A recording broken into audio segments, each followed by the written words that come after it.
tell me if I'm tripping. So basically, I got my sister's car. She gave me her car and I took on the car payments. $452 for my first paycheck and $150 on my second paycheck for insurance.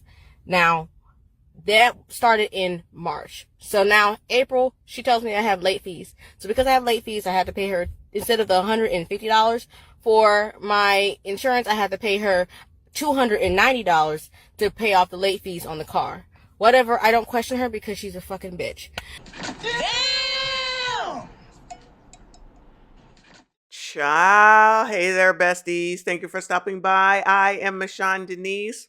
This thing had me laughing the whole way through because it sounds ghetto from the beginning all the way to the daggone end. This girl over here having a fit and raising her blood pressure over her daggone sister for a deal that she got herself in.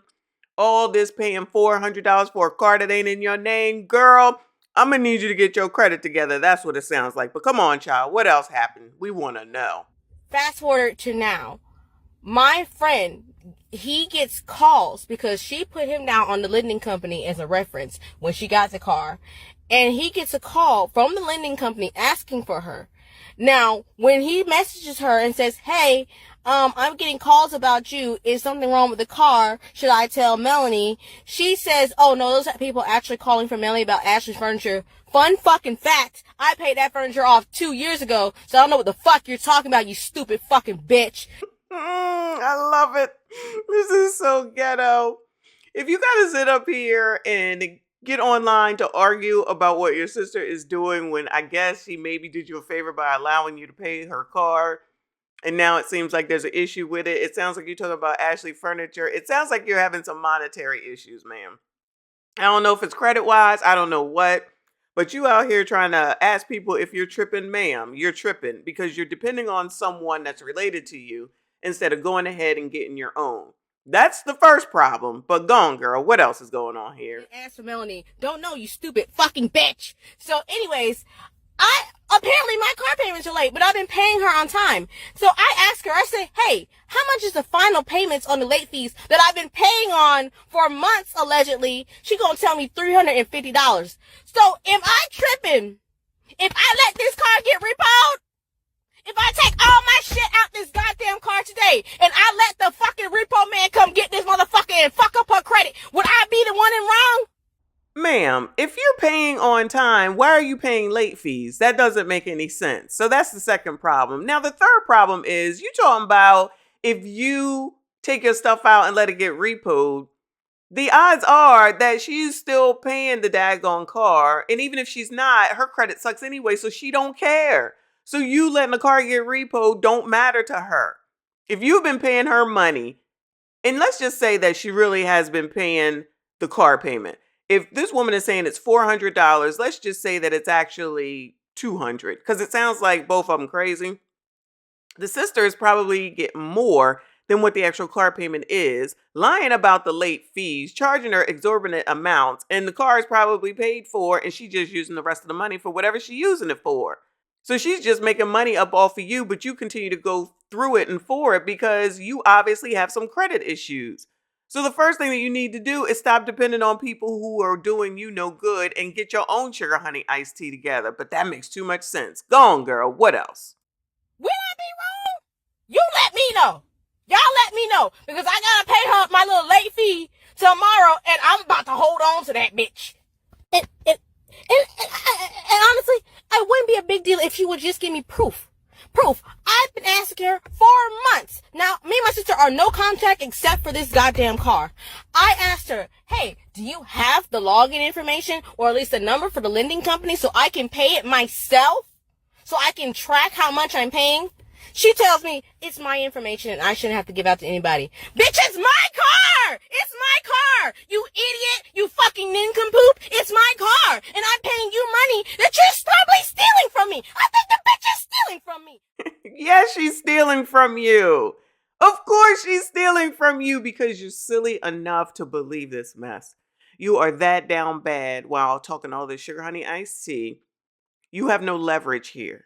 You entered into a situation with someone that you just said basically means you no good. You don't even talk to her. The only dealings that you have is something of a financial matter. How much sense does that make?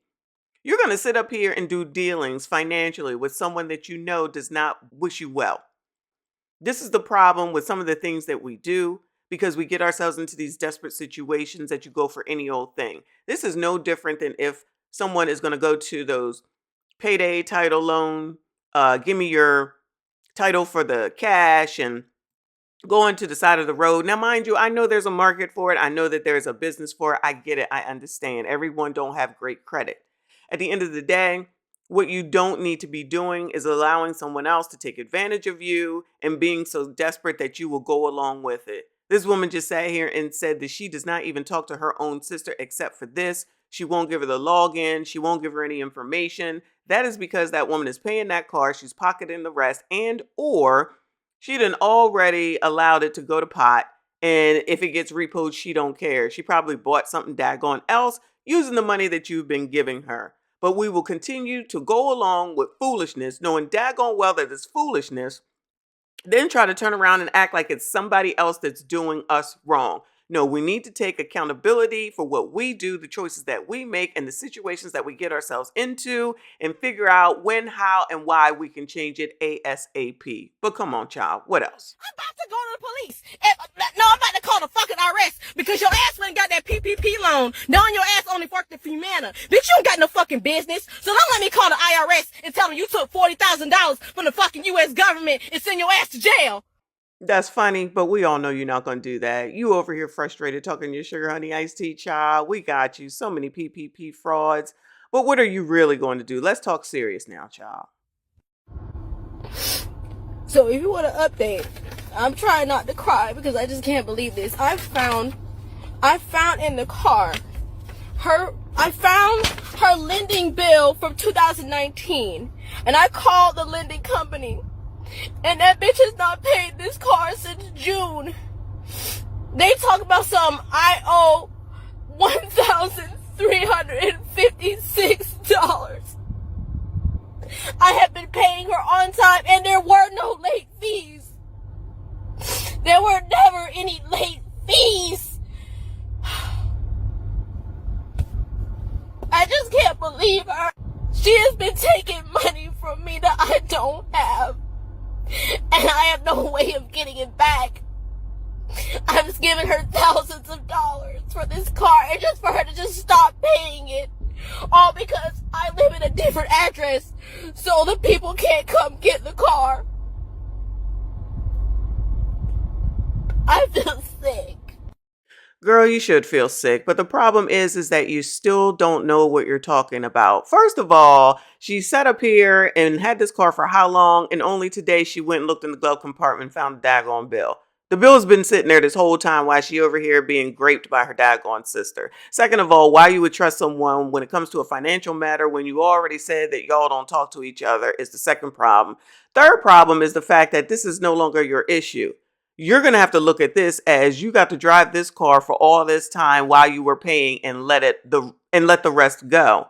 Because if the car hasn't been paid since June, then the car will be repoed. So if you really want to get her back, hot daggone car, let them come get it, or call them to come get it. She ain't going to have a car where she obviously don't care. She ain't paying the daggone bill. How is this your problem? It is not in your name. As long as it's not in your name, it is not your issue.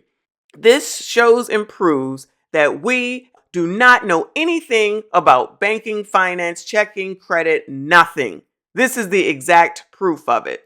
She's going to sit around and think that she owes anything on that loan. If your name is not on that bill, you don't owe anything. So what this means to me is that the sister can still continue to grape her, get money from her. Yeah, you paid some fees, some late fees that you weren't supposed to pay. Chalk that up as a loss. Think now about getting your credit straight and getting your own crap together so that you can get your own daggone loan in your own daggone name, and you don't have to depend upon people who do not care about you at the end of the day. But I guess that's just me, and that don't really make any sense. She gonna do what she gonna do, which is probably continue to try to get this girl to keep her in the car, even though the car is gonna get repoed. So I don't know how old this video is, but even if it is from actual June, we are going into December, that car getting repoed. That's it. That's all. If you made it this far, I do appreciate you. Please consider subscribing. I will see you all in the next one.